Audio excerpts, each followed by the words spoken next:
وعباد الرحمن الذين يمشون على الأرض هونا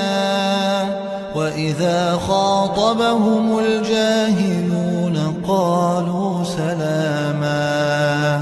والذين يبيتون لربهم سجدا وقياما